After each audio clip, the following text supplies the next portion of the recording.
دعوت و تبلیغ کی فضیلت پر ایک روایت بندے نے بھی کئی بار سنی ہے، بیان کرنے کا اتفاق تو نہیں ہوا، لیکن بیان کرتے ہوئے لوگوں کو سنا ہے کہ امر بالمعروف اور نہی عن المنکر کی فضیلت اور اس کی ترغیب دیتے ہوئے روایت نقل کی جاتی ہے۔ حضرت ابو ذر غفاری رضی اللہ تعالیٰ عنہ فرماتے ہیں کہ ابو بکر صدیق رضی اللہ تعالیٰ عنہ نے عرض کیا، اللہ کے رسول، کیا مشرکین سے قتال کے علاوہ بھی کوئی جہاد ہے؟ رسول اللہ صلی اللہ علیہ وسلم نے فرمایا، ہاں اے ابو بکر، یقیناً زمین پر اللہ تعالیٰ کے ایسے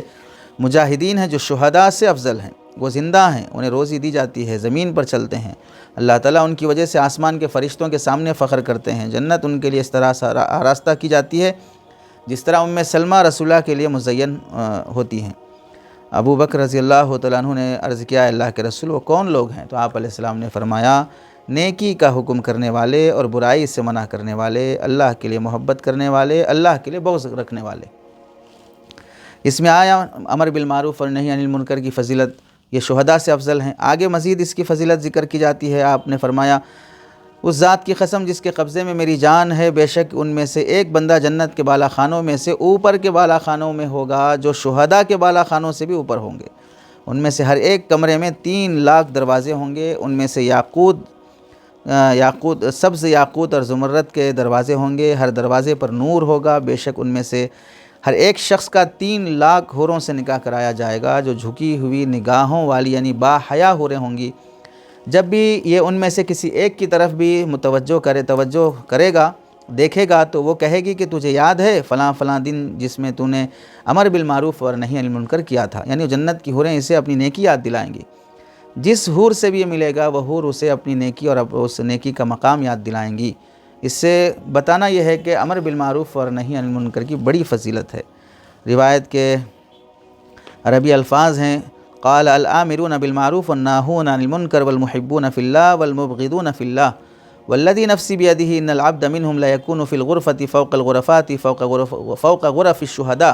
للغرفۃ منہا 300,000 باب منہا الیاقوت والزمرد الاخضر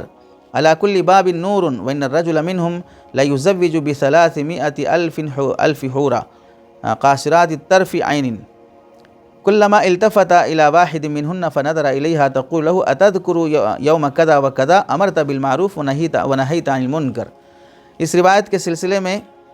روایت تو کافی مزیدار ہے کہ بھئی شہداء سے بھی افضل ہے، زندہ رہ کے بھی شہید کا مقام ہے، شہیدوں سے اونچے بالا خانے ملیں گے،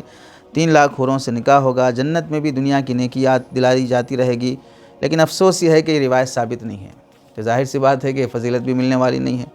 امر بالمعروف اور نہی عن المنکر اپنا فریضہ سمجھ کر ادا کرنا چاہیے، حوروں کی چکر میں نہیں۔ حافظ ابن عراقی فرماتے ہیں کہ میں اس کی اصل یعنی یہ حدیث کہاں سے مجھے اب تک نہیں ملی ہے، تنبیہ الغافلین میں ہے، لیکن کوئی سند وہاں پر مذکور نہیں ہے۔ چنانچہ حافظ عراقی کہتے ہیں، لم اقف لہ علی اصل وہو منکر،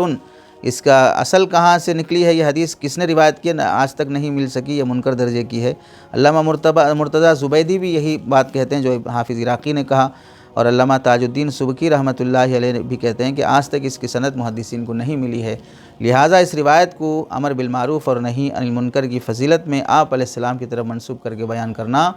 درست نہیں ہے۔ یہ غلط فہمی ختم کر لی جائے کہ ہم غلط تھوڑی کہہ رہے ہیں، لوگوں کو دین کی ترغیب دینے کے لیے کہہ رہے ہیں، لوگ اس سے دین پر آمدہ ہوں گے، اچھے کام کے لیے تیار ہوں گے، اچھے کام کے لیے تیار کرنے کے لیے اچھی باتیں کہی جائے، جھوٹی باتیں نہ کہی جائے۔ اور یہ جھوٹی بات ہے جو نقل کی جاتی ہے، اچھے کام کے لیے بہت سی اچھی باتیں ہیں اور بہت سی سچی باتیں ہیں، وہ نقل کی جائے۔ جھوٹی باتیں اچھے کام کے لیے نقل کرنا بھی جائز نہیں ہے، دوسروں کی آخرت بنانے کے لیے اپنی آخرت بگاڑ لینا بے وقوفی ہے، اس لیے ایسی روایتیں نقل کرنے سے احتیاط کرنا چاہیے۔